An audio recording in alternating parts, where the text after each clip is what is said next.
Hi, everyone. Today we're going to be talking about a spoiler-free pitch for Dark Restraint, the seventh book in the Dark Olympus And series. presumably a pitch for the rest of the series. Yeah, so I think most of actually the spoiler-free pitch is actually going to be for the series in general. You can see it up on our shelf. Um, um, but the Dark Olympus series generally is a series of like political retellings of like contemporary retellings of Greek mythology.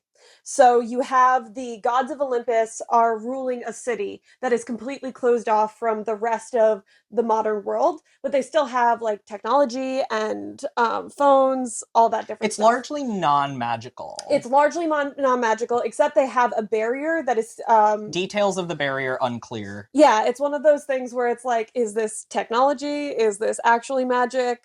It's so old, nobody knows. But so the barrier keeps them completely isolated from the rest of the world, and the city also has a barrier in between it of lower and upper city, and all of the Greek gods, the people ruling the city, live in the upper city, and Hades rules the lower city, like the underworld.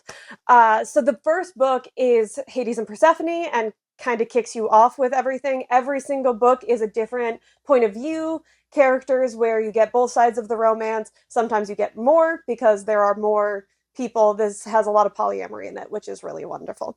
But this book in particular is the seventh book in the series. This one's Ariadne and the Minotaur, but the Minotaur is not. This is not monster fucking. I'm sorry. I'm sorry. I know you would read this if it was magic and monster fucking, and it I just I isn't. would. But the series is really, really good. I might have been the wrong person to do this video with you because fundamentally I am such a fantasy bitch. You are, but I love you. And you are willing to listen to me rant about these books. But they have a lot of politics, a lot of like just the scheming that goes on between all of the different Olympians, and they do such a good job of retelling the stories through a modern lens and with this different setup. So I really, really enjoy these a lot.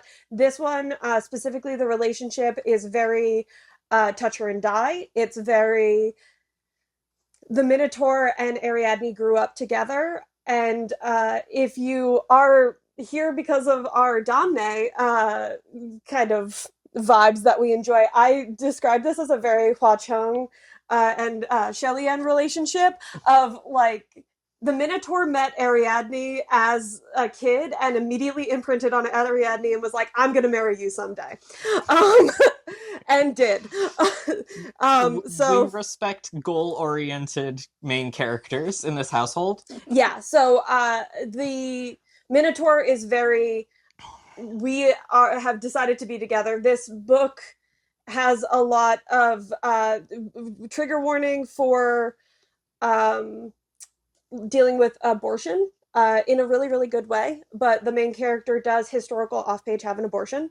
That's important to know. And there is some other trigger warnings we will put up because this is a dark romance. The whole series is dark romance.